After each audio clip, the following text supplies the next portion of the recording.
शुरू। श्री गणेशाय नमः। श्री जानकी वल्लभो विजयते।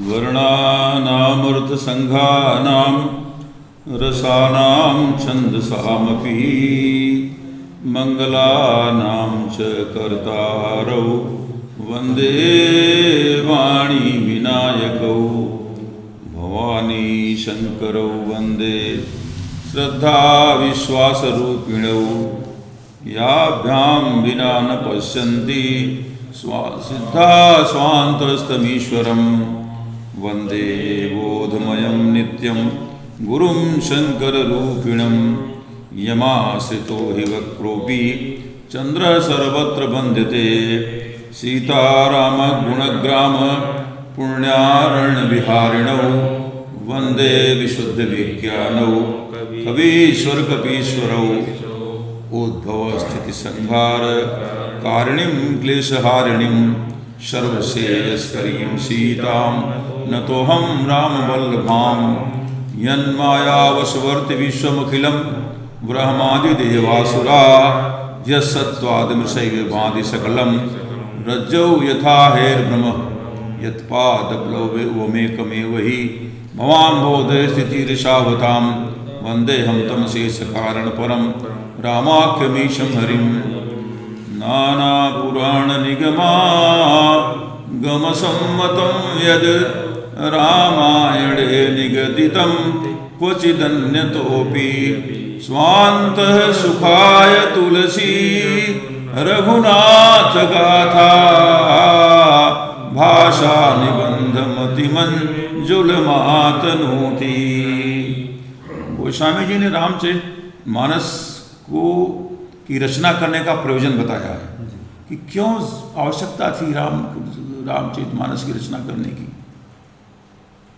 और इसी रचना से पहले उन्होंने कई दोहों में पूरे अवधवासियों की, सभी संतों की, सभी असंतों की कितनी वंदना किया है, क्योंकि बहुत बड़ा काम करने जा रहे हैं। जितना बड़ा काम होता है उतनी प्रार्थना करनी पड़ती है, उतनी विनती करनी पड़ती है।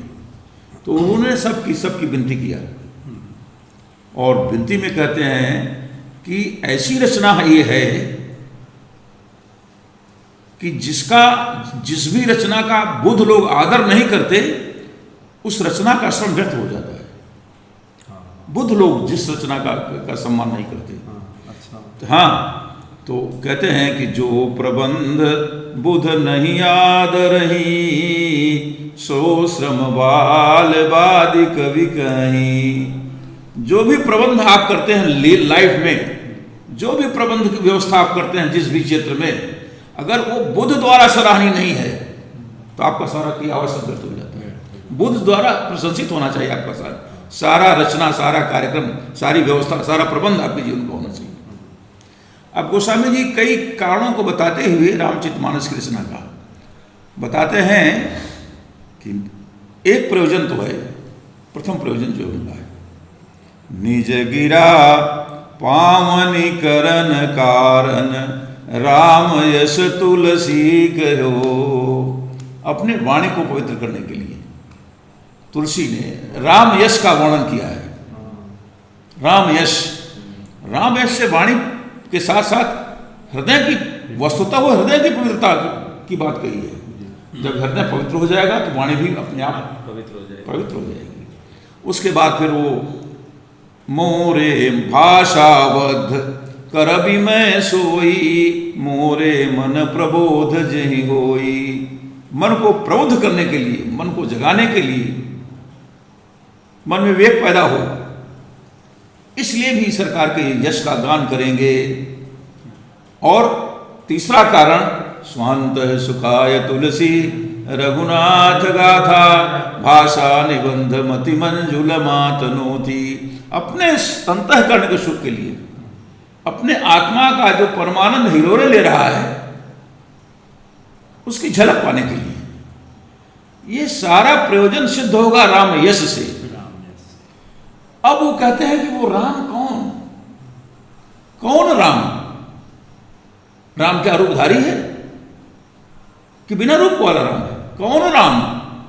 यही पूरे गीता का प्रश्न रहा है, यही उपनिषदों का प्रश्न रहा है, यही रामायण के सारे व्यास कथावाचकों का जो प्रश्न रहा है। इसी प्रश्न में लोग पूरे जीवन मरनाते रहते हैं, राम कौन, राम कौन। गोस्वामी जी कहते हैं कि राम के यश माने, राम यश माने राम का रूप, राम का स्वरूप, राम का नाम, लीला, धाम, उनका बल, उनका प्रभाव, उनका स्वभाव, उनका चरित्र, ये सब मिलाकर राम यश का निर्माण करते हैं। सारी चीजें मिलाकर के समग्र रूप से ये राम का निर्माण करती हैं। तो अब लेकिन ये राम अवधेश कुमार हैं, ये राम जिसका है, जिसका बल है, प्रभाव है, स्वभाव है, प्रभाव है, नाम है, रूप है, ये तो अवध कुमार जी की बात कर रहे हैं। इनका स्वरूप क्या है? वो तो रूप है उनका, स्वरूप क्या है इनका? कहते हैं कि जो ईश्वर है उसका जो स्वरूप है, मूलतः मूल जो स्वरूप है उसका वास्तविक, एक अयनीह अरूप नामा अजस चिदानंद परधामा, सो केवल भगतन हित लागी, परम कृपाल प्रणतय अनुरागी। वो कहते हैं कि जो ब्रह्म का मूल स्वरूप है राम का, वो एक अनीह, चेष्टा रहित है। उस ब्रह्म में चेष्टा कैसे?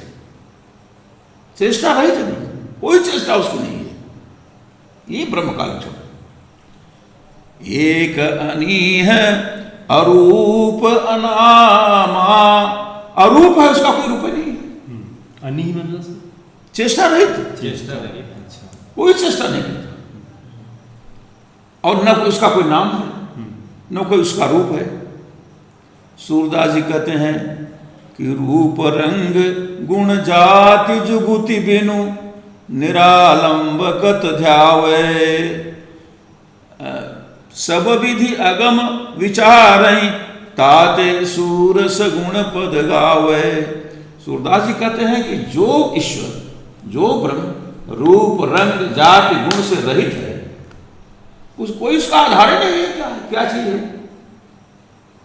तो इसीलिए वो रूप वाला भगवान का ध्यान करते हैं, क्योंकि वस्तु वो अरूप है, वस्तु अनामी है, न नाम है न रूप है उसका। लेकिन जब वो रूपधारी होता है वही ब्रह्म, गोस्वामी जी लिखते हैं, सो केवल भक्तन हित लागी, परम कृपाल प्रणत अनुरागी। ये जो रूपधारी होता है वो ब्रह्म, जिसका न रूप है न नाम है, जो सच्चिदानंद है, परमात्मा है, जो जिसको आप, जनक जी ने जब देखा, जनक जी ने प्रशंसा की भगवान की।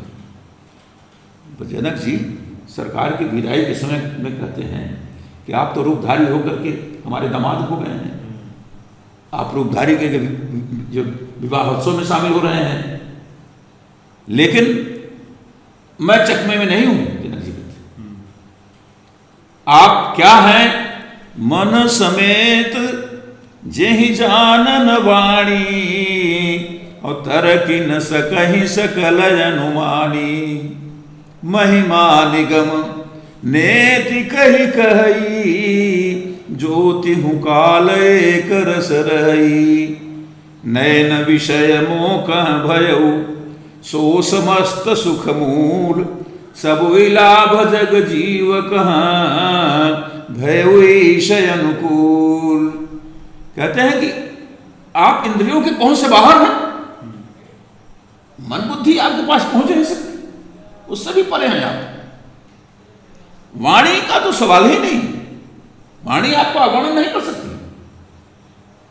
बड़े बड़े तार्किक लॉजिकल लोग तर्क से आपको नहीं पकड़ सकते, तर्क के भी पद से आप बाहर हैं। महिमा निगम नेति कही कही, वेद जो है उस स्वरूप की, जिसका न नाम है, न रूप है, न रंग है, जो निराधार है, उस ब्रह्म की वेद जो है वो नेत नेत कह करके जो है वर्णन करता है। वो ब्रह्म जो है, जिसका जो स्वरूप है, कोई रूप ही नहीं है उसका, बिना रूप वाला जो ब्रह्म है, महिमा निगम नेत कह कही। इतना ही नहीं, जो त्यों काल एक रस रही, ब्रह्म जो है तीनों काल में भूत विश्व वर्तमान एक रस में रहता है।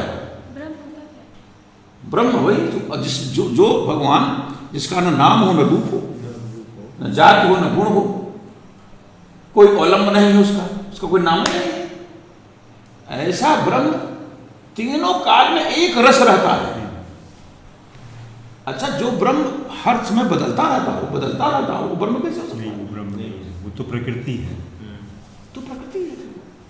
तो वो ब्रह्म जो दोनों तीनों काल में एक रस रहता है, जिसको हम देख नहीं सकते, समझ नहीं सकते, मन नहीं आ सकता, बुद्धि नहीं आ सकती, तर्क से के द्वारा जानने योग्य नहीं है।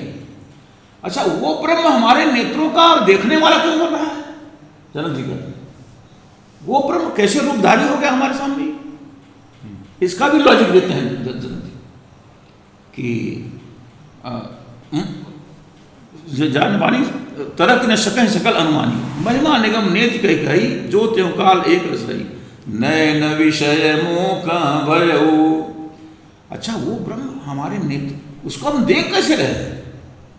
जो अदेख है, जिसको देखा नहीं जा सकता, समझा नहीं जा सकता, मन जो है उसको पकड़ नहीं सकता, बुद्धि नहीं पकड़ सकती, वाणी नहीं कर सकती, वो ब्रह्म हमारे नेत्रों का के दर्शन का विषय बन रहा है। ऐसा क्यों? तो बड़ी हास्यास्पद बात है ये कि ऐसा भी ब्रह्म जो रूपधारी होकर के हमारे सामने खड़ा हुआ है, नयनों का विषय बन रहा है। सो समस्त सुख मूल, सारे सुख का जो मूल है, सारे आनंद का जो मूल है। तो उसके तर्क दिया कि यदि वो ब्रह्म जिस पर अनुकूल हो जाए, अगर किसी पर अनुकूल हो जाए, यानी भक्तों पर अनुकूल हो जाए, तो क्या सुख नहीं दे सकता? क्या रूप दर्शन का सुख नहीं दे सकता? उसके लिए कौन सी बड़ी बात है? उस ब्रह्म के लिए रूप दर्शन देने की कौन सी बड़ी बात होगी वो भक्तों को? तो अब वो जैसे भगवान का जो वो स्वरूप है और फिर रूप है, रूप में भगवान कैसे आते हैं? जैसे अगर कोई कहे कि सूर्य का उदय होता है, सूर्य का अस्त होता है, कोई तर्क दे कि सूर्य का अस्त होता है, सूर्य, लेकिन एक तर्क ये भी है कि नहीं सूर्य अपनी जगह स्थिर है, ये पृथ्वी उसके चारों ओर घूम रही है, सूर्य का न उदय होता है न अस्त। दोनों बातें सही हैं? नहीं सही है। दोनों सही है। सूर्य एक जगह स्थिर है, सूर्य न उदय होता है न अस्त होता है। अगर कोई ये कहे ये बात सही कर रहा है, कोई ये कहे कि नहीं मैं तो देखता हूं रोज उदय होता है और रोज अस्त होता है, ये भी सही है। तो ये दो विरोधाभासी बातें कैसे सही हो सकती हैं? दोनों अलग चीजें हैं। इसका जवाब यह है कि सूर्य जो है सूर्य की दृष्टि से देखा जाए, सूर्य की दृष्टि से देखा जाए तो वो न उदय होता है न अस्त होता है। और धरती वालों की दृष्टि से देखा जाए, जो धरती पर लोग रह रहे हैं, इनकी दृष्टि से सूर्य उदय होता है, सूर्य अस्त होता है। तो इसलिए ज्ञान दृष्टि में भगवान का कोई स्वरूप नहीं है।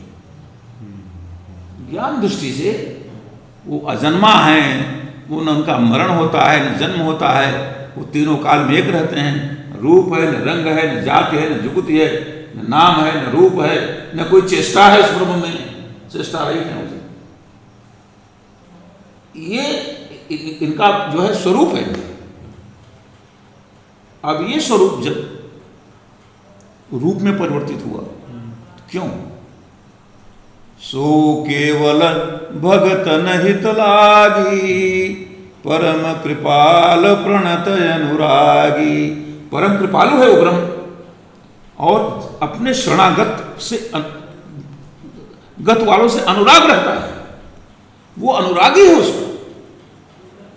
भक्त जब चाहा कि हम दर्शन करना चाहते हैं, भक्ति इच्छा हो गई तो हम दर्शन करना चाहते हैं, तो भगवान फिर उनके रूप में आते हैं और रूप में आकर के उनको दर्शन देते हैं। दर्शन के सुख का के संजोग का लाभ भगवान बना देते हैं। क्यों? कि अच्छा उनके लिए कौन सी चीजें कम है? जो ब्रह्म व्यापक है, जो सर्वत्र व्याप्त है, वो अपने भक्त के लिए रूपधारी नहीं हो सकता। अगर भक्त चाह रहा है कि आप सामने प्रकट हो, मनुष्य रूपा ने तपस्या किया, सरकार प्रकट हो गई, तपस्या क्या मनुष्य रूपा ने, तो चतुर्भुज भगवान प्रकट होंगे, नारायण। और कहा वर मांगो, तो कहा कि चाहो तुम ही समान सुत प्रभु सन कवन दुराव। हमारी इच्छा है कि आप ही की तरह मैं पुत्र चाहता हूं। तो उन्होंने कहा कि आप उस रिस खोजो कह जाई, नृप तव तनय होब मैं आई। अच्छा मेरे समान तो मैं ही हूं,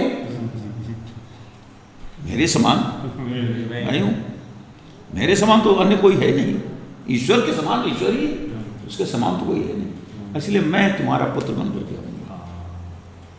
ये भगवान, तो भगवान का जो रूप है और जो स्वरूप है, दोनों डिफरेंट चीजें हैं। स्वरूप में उनका नाम है, न रंग है, न जन्मते हैं न मरते हैं, कोई चेष्टा रहित है, तीनों काल में एक रस रहते हैं, सच्चिदानंदमय है। ये उनका स्वरूप है, रूप है उनका।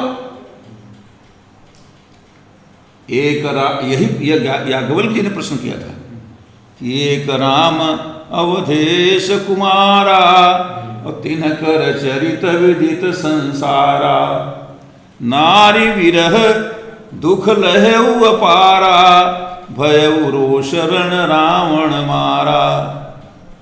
प्रभु सोई राम की अपर को, जाहि जपत त्रिपुरारी, सत्य धाम सर्वज्ञ तुम कहु विवेक विचार।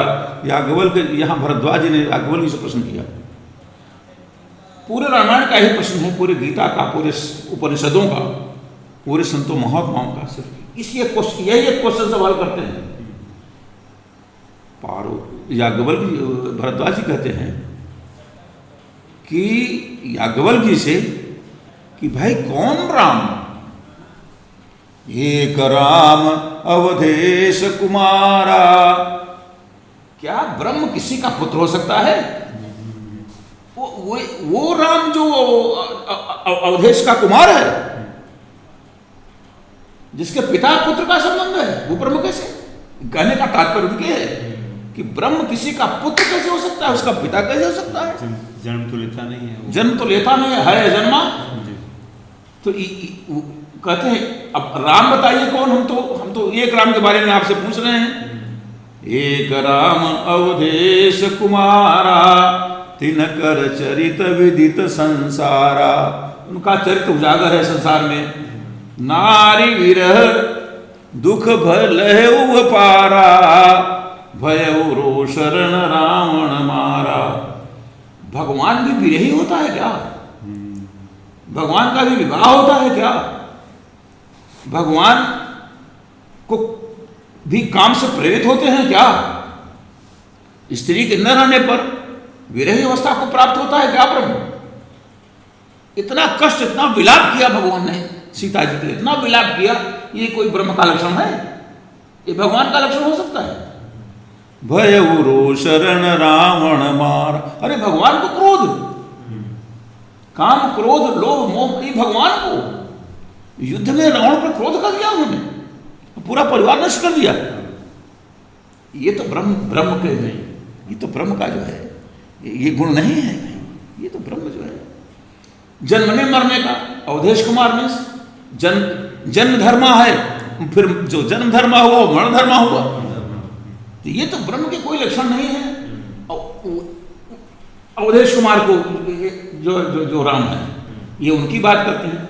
उन्हीं राम को याज्ञवल्क्य जी पूछते हैं। देखिए, एक तरफ नेगेटिविटी दे दिया भगवान की, ये नेगेटिव इनका रूप है, दूसरा पॉजिटिविटी दे रहे हैं। तो पूछ रहे हैं कि इसके अलावा भी कोई राम है जिनका नेगेटिव और पॉजिटिव दोनों एस्पेक्ट है? प्रभु सोई राम की अपर को, जाहि जपत त्रिपुरारि। जिस राम को शिव जी जपा करते हैं, और जो राम अवधेश कुमार है, जिसको गुस्सा आता है, विरही अवस्था में रहता है, उसी राम को शिव जी जपा करते हैं। अच्छा, उस राम के अतिरिक्त कोई अन्य राम है कि वही राम कॉमन है राम? देखा ये याज्ञवल्क्य जी पूछ याज्ञवल्क्य जी भरत जी से पूछ रहे हैं। प्रभु सोई राम की अपरपु, जाहि जपत त्रिपुरारि। सत्य धाम सर्वज्ञ तुम, कहु विवेक विचार। आप सत्य धाम है, आप सर्वज्ञ हैं, आपको सब पता है। आप उनको बताइए कि वो राम अवधेश कुमार के साथ ये निगेटिविटी लगी हुई है, पॉजिटिविटी है कि शिव जी उनको जपा करते हैं। तो ये राम के अलावा कोई अन्य राम भी है क्या? ये प्रश्न भरद्वाज जी का आता है। यही प्रश्न पार्वती से शिव जी ने की, शिव जी से करती हैं। यही प्रश्न गरुड़ जी काकभूषण जी से करते हैं। इसी प्रश्न को गोस्वामी जी क्लैरिफिकेशन करते हैं कि ये कयनी है अरूप जनामा, अज सच्चिदानंद परधामा। वो उसका स्वरूप है। ये स्वरूप जब रूप होता है तो भगवान का कोई फिक्स रूप भी कोई फिक्स नहीं। भगवान 12 अवतार भगवान लेते हैं, मत्स्य अवतार लेते हैं, और 12 अवतार वामन अवतार लेते हैं, नरसिंह अवतार, नरसिंह का रूप तो बदलता रहता है ना। भगवान का कोई फिक्स रूप ही नहीं है। स्वरूप स्थिर है। स्वरूप में कोई चेष्टा नहीं है, कोई चलायमान नहीं। वो जो एक रस है वो एक ही रस है, वो दूसरा रस हो ही नहीं सकता वो। लेकिन जो रूप है बदलता हुआ, भगवान का कोई रूप बता सकता है कि इनका एक फिक्स रूप है, कोई भी रूप धारण। हाँ, नाम की महिमा उनकी है, उनका नामकरण है। एक राम अवधेश उनका नामकरण है, उनका जो स्वरूप है उसका कोई नाम ही नहीं है। यही प्रश्न याज्ञवल्क्य भरद्वाज से कहते हैं, यही प्रश्न पार्वती जी ने शिव जी से किया, यही प्रश्न गरुड़ जी ने काकभूषण जी से किया कि वो ब्रह्म कैसे हो सकते हैं। वो तो युद्ध स्थल में उनको नाग पास हो गए थे, ब्याल पास बस भय खरारी, सो बस अनंत एक अविकारी। वो तो ब्याल के पास में विमर्शित हो गए थे, मैं जाकर के ब्याल से मुक्त कराया उनको। वो ब्रह्म कैसे हो सकते हैं? पार्वती जी कहते हैं कि कौन से राम? शिव जी से कहते हैं कौन से राम? तो ये पूरा का पूरा रामचरितमानस इस पर निर्भर है कि आप सरकार के रूप को समझें, उनके स्वरूप को समझें, उनके प्रभाव को समझें, उनके स्वभाव को समझें। प्रभाव क्या है उनका? सुग्रीव उनके बल से प्रभावित हुआ था। हाँ, सुग्रीव का जो प्रभाव था वह पड़ा, वो उनका प्रभाव था। परशुराम जब सरेंडर हुए तो जाना राम प्रभाव तब, जब धनुष अपने आप चला गया, जब धनुष दिया अपने आप चला गया, अरे कहा है तो भगवान है। गोस्वामी लिखते हैं कि तब पता चला उनको प्रभाव का। उसके पहले क्या आर्ट बोल रहे थे, उसके पहले किस स्थिति में थे? जब तक व्यक्ति के प्रभाव को नहीं जानता। ईसा मसीह कहते हैं कि हे भगवान, इनको फांसी देने वालों को, सूली पर चढ़ाने वालों को माफ कर देना। उनको नहीं पता ये क्या, उनको नहीं पता ये क्या कर रहे हैं, उनको नहीं पता किसके साथ कर रहे हैं, वो मेरे प्रभाव से अपरिचित हैं, इसलिए मेरे साथ ऐसा। तो परशुराम जी का जाना राम प्रभाव तब, पुलक प्रफुल्लित गात, जानी पानी बोले वचन, प्रीति न हृदय समाति। क्रोध न हृदय समात, इसके पहले प्रभाव के बाद प्रीति न हृदय समात। क्या परिवर्तन उनका हो गया? स्वभाव के बारे में सरकार, स्वभाव, भगवान का स्वभाव, भगवान का स्वभाव के बारे में कुछ एक को पता है, कुछ एक को पता है। भरत जी कहते हैं कि मैं जानूं निज नाथ सुभाऊ, अपराधियों पर कोहन काऊ। जो अपराध भगत कर करई, राम रोष पावक सो जरई। भरत जी कहते हैं कि मैं अपने नाथ का, मैं सरकार का स्वभाव जानता हूं। उनके प्रति कोई अपराध हो जाए तो कभी क्रोध करते ही नहीं हो। उनके प्रति कोई अपराध कर, हाँ भक्तों पर अपराध कर दे तब वो कुपित हो जाएंगे। स्वयं के अपराध से कुपित, ये हमारी सरकार का स्वभाव है। और जो रास्ते में आते हैं, यद्यपि मैं अनभल अपराधी, भामुहि कारण सकल उपाधि। यद्यपि मैं अनभला हूं, अपराधी हूं, मेरे ही कारण सारा गोंडर उठा है जो कुछ हुआ है। तदपि शरण सन्मुख मुहि देखी, क्षमि सब करी है कृपाभिषेकी। तदपि, फिर भी यदि मैं शरणागत हो जाऊंगा तो हमें माफ करके हमसे विशेष प्रेम करेंगे सरकार। ये स्वभाव भरत जानते हैं, इतना सम्यक स्वभाव कोई नहीं जानता। एक बार बृहस्पति ने इंद्र से कहा, सुनु सुरेश रघुनाथ सुभाऊ, निज अपराध गिरिसाही न काऊ। उन्होंने भी यही कहा। काव्यसुंदर जी कहते हैं स्वभाव के बारे में, अस स्वभाव, गौण से कथा करें, अस स्वभाव नहीं सुने न देखूं, कहीं खगेश रघुपति समले कहूं। ऐसा स्वभाव मैंने न सुना है न मैंने देखा है। हे गौण बताओ, सरकार के स्वभाव की तुलना किससे करनी है? मैंने देखा सुना। तो सरकार का स्वभाव अलग है, सरकार का प्रभाव अलग है, सरकार का बल अलग है, लीला सरकार की अलग है, कि उनका चरित्र अलग है। और नाम रूप स्वरूप समग्र मिलाकर के राम यश बना हुआ है। इस राम यश का जो गान करेंगे, गोस्वामी जी कहते हैं, उनकी वाणी पवित्र, वाणी माने हृदय पवित्र हो जाएगा, मन जो है प्रबुद्ध हो जाएगा, और अंतःकरण का जो परमानंद का सुख है, आत्मानंद जिसे कहते हैं, आत्मानंद की छलक आ जाएगी और वो परमानंद में डूब जाएगा वो। इसलिए राम यश का उन्होंने वर्णन किया है। ये पूरी की पूरी राम कथा संक्षिप्त रामायण के रूप में काव्यसुंदर जी ने गरुण जी को उत्तरकांड में सुनाया है। हम लोग आज कामतानाथ महाराज को वो संपूर्ण संयुक्त रूप से वो कथा सुना करके फिर कथा यही विराम दे करके कल वाल्मीकि आश्रम में वाल्मीकि की कथा कहेंगे। जी बिल्कुल। पेज खोलिए 889 जी 889 खोलिए सर। उत्तरकांड जी। तो गुरुजी जो शिवजी राम करे, जो शिवजी राम जी को पूजते हैं वो कौन है? शिवजी वो हो, शिवजी ईश हैं। सारे त्रिदेव, तीन देव जो मुख्य हैं, तीन डिवीजन जो बना हुआ है वो निर्मल चलाने का, उसमें से उनको संहार का काम दिया गया है शिव जी को। तो शिव जी रूप वाले राम जी को पूजते हैं स्वरूप वाले? यही प्रश्न तो याज्ञवल्क्य जी ने किया है कि उसी राम को शिव जी जपते रहते हैं, उसी अवधेश कुमार को। वो जो अवधेश कुमार जन्म धर्मा है, विवाह धर्मा है, मरण धर्मा है, विरही धर्मा है, क्रोध युक्त धर्मा है, जो ब्रह्म के गुणों से विपरीत है, उसको जो शिवजी, उसी अवध कुमार को शिवजी जपते हैं, रूपधारी राम को, वही राम की कोई अन्य राम। इसी पर पूरी रामायण कही गई। तो आंसर क्या है? अर्थ है कि इनका जो स्वरूप है उसका तो कोई रूप नहीं है।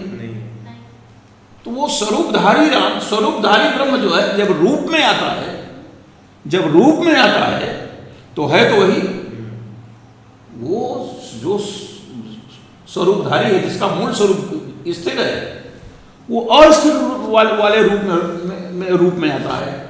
तो उस रूप वाले ब्रह्म को शिव जी सदा जपते रहते हैं, रूप वाले ब्रह्म। इसीलिए वो तीनों जो है ना, रूप और स्वरूप, तभी ये दोनों की एकता है। स्वरूपधारी जो है, जो स्वरूप है, उसको तो आप देख नहीं सकते, पढ़ नहीं सकते, उसका गुणगान नहीं कर सकते।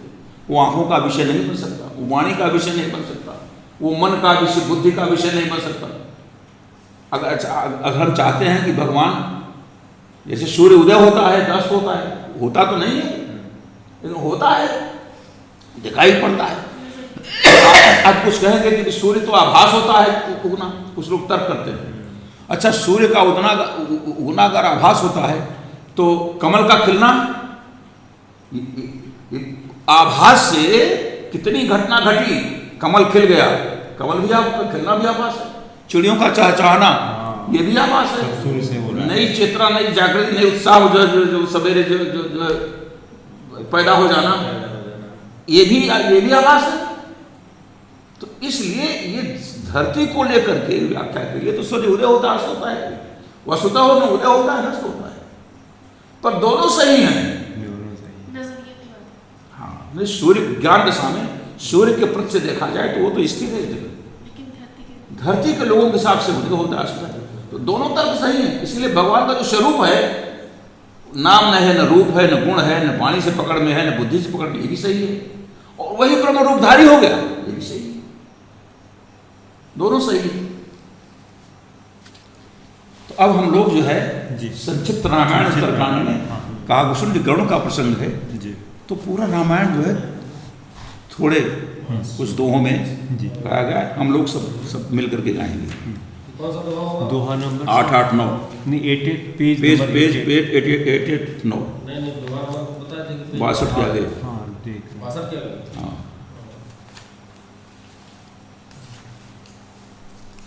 तो 889 बता रहा 889। अच्छा, जहाँ आप कहते समय जहाँ अर्थ होगा उसको अर्थ भी बता दीजिए जी। यही प्रश्न गरुड़ जी का है।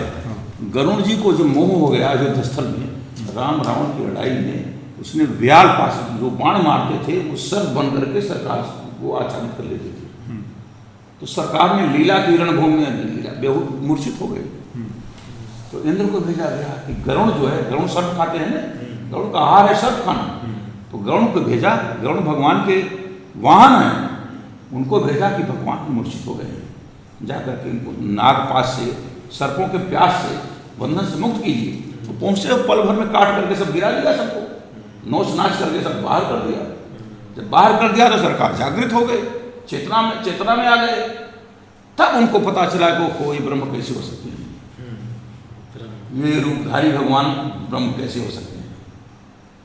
तो ये शंका हुई तो शिव जी के पास गए। शिव जी ने कहा, देखिए ये बड़ों को परेशान करता है ये प्रश्न आसान प्रश्न है। इस प्रश्न पे कुंजी पाना आसान काम नहीं, और ये संक्षिप्त वार्तालाप से ये बीमारी हटने वाली भी नहीं है। इसके लिए दीर्घ सत्संग चाहिए। बीमारी बड़ी है ना, लंबे दवा होगी इसकी, तब बीमारी जाएगी। तो कहा, अब आप काकभूषण जी के पास आइए। कौआ राम कथा कहता है।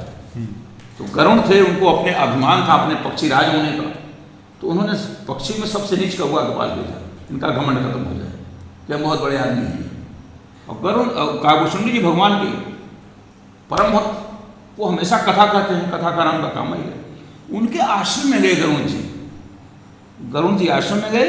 तब अब गरुड़ जी राम कथा, अब ये काकभूषण जी राम कथा कहेंगे और इनकी मोह से निवृत्ति होगी। मोह माने ज्ञानता से निवृत्ति होगी, संशय भ्रम से निवृत्ति होगी कि ये ब्रह्म है कि नहीं है। लेकिन यहाँ गरुड़ जी ने कहा कि 1 योजन सर्कुलर में, जहाँ उनका आश्रम था, 1 योजन सर्कुलर के अंदर कोई प्रवेश कर जाए तो उसका संशय अपने आप खत्म हो जाए, उसको कथा नहीं सुनाई। आश्रम का प्रभाव था, उनके तपस्या का प्रभाव था। इसको गरुड़ जी ने बताया कि आपके 1 योजन सर्कुलर में घुसते ही हम प्रश्न रहित हो गए थे, संशय निवृत्त हो गए थे। लेकिन अब आ ही गए हैं तो कथा सुनकर ही जाएंगे। हालांकि कथा सुनने की जरूरत में नहीं बची, लेकिन चूंकि अब आ ही गए इसलिए हम कथा सुनकर ही जाएंगे। वही प्रसंग हम कहेंगे संक्षिप्त में है। दोहा नंबर 62। हाँ, दोहा नंबर 62 से यहाँ से पढ़िए बस। ज्ञानी भगत शिरोमणि त्रिभुवन पति कर जान, ताहि मोह माया नर, पावर करहि गुमान। इसका अर्थ हुआ कि जो गरुण जी ज्ञानियों में अग्रगण है, ज्ञानी भी है और भक्ति में भी, दोनों संयुक्त गुण में इनके शिरोमणि हैं। ज्ञानियों के भक्तों के शिरोमणि हैं ये। और त्रिभुवन पति कर जान, त्रिभुवन पति भगवान के वाहन हैं ये, विष्णु भगवान के वाहन हैं ये। ताहि मोह माया नर, पावर करहि गुमान। उनको संशय ने घेर लिया, वो संशय युक्त हो गए। एक बड़े ज्ञानी, इतने बड़े भक्त जो है भगवान के वाहन हैं, लेकिन माया से ग्रसित हो गए। माया माने संशय, भ्रम, भ्रम से आप साबित हो गए हो, कंफ्यूज हो गए हो। और नर नर नर पावर करहि, और मनुष्य जो नीच मनुष्य हैं वो गुमान करके चलते हैं कि हम तो बड़े ज्ञानी हैं, हम तो बड़े भक्त हैं। अरे आपको गिरते कितनी देर लगेगी? जहां गरुण जी गिर गए, जो भगवान के समीपस्थ रहते हैं, जो ज्ञानियों में भक्तों में शिरोमणि हैं, उनको संशय ने 1 सेकंड में चौपट करके अपने कब्जे में ले लिया। बाकी मनुष्य किस गिनती में, उनको संशय होना स्वाभाविक। वो प्रश्न लिए अगर घूमते रहे इसको तो स्वाभाविक है, उनकी कोई शक्ति नहीं है। शिव विरंचि कहु मोहई, को है बपुरायान, असजिय जानी भजहि मुनि, मायापति भगवान सियावर रामचंद्र की जय। भगवान की जो माया है, संशय और वृत्ति, संशय वृत्ति होने की जो टेंडेंसी है, शिव जी को, ब्रह्मा जी को भी मोहित कर लेती है एक क्षण। कहते हैं हम भी इस चपेट में आ जाते हैं कभी कभी। तो अब मनुष्य, पामर मनुष्य, नीच मनुष्य गुमान के लिए बैठा है कि मैं तो बहुत बड़ा ऋषि हूँ, बहुत बड़ा ज्ञानी हूँ, बहुत बड़ा महात्मा हूँ। अभी जब शिव जी नहीं बच पा रहे हैं तो गरुण जी को लपेट लिया, चपेटे में ले लिया। या गवल्क जी जो पूछ रहे हैं यही सवाल, पार्वती जी भी भ्रमित हैं, यही सवाल पूछ रही हैं। वेद पुराण उपनिषद सब यही प्रश्न लेकर चल रहा है। जो ब्रह्म का मूल स्वरूप है और जो रूपधारी भगवान है, दोनों एक ही हैं कि और कोई? एक प्रश्न का सलूशन पूरा जगह पूछा गया है। अब तो बात समझ में आ गई होगी। आगे चले। अब गरुण जी जाते हैं कागभूषण जी के यहाँ। गयउ गरुण जहाँ भसई भुसुंडा, मति अकुंठ हरि भगति अखंडा, देखि शैल प्रसन्न मन भयउ, माया मोह सोच सब गयउ। देखिए वहां जाते ही इनका मन प्रसन्न हो गया जी, गरुण जी का, और माया मोह सोच सब गए। अरे वो संत कैसा, संत का आश्रम कैसा कि वहां पहुंचते ही आपको वहां का वाइब्रेशन अपने चपेट में न ले।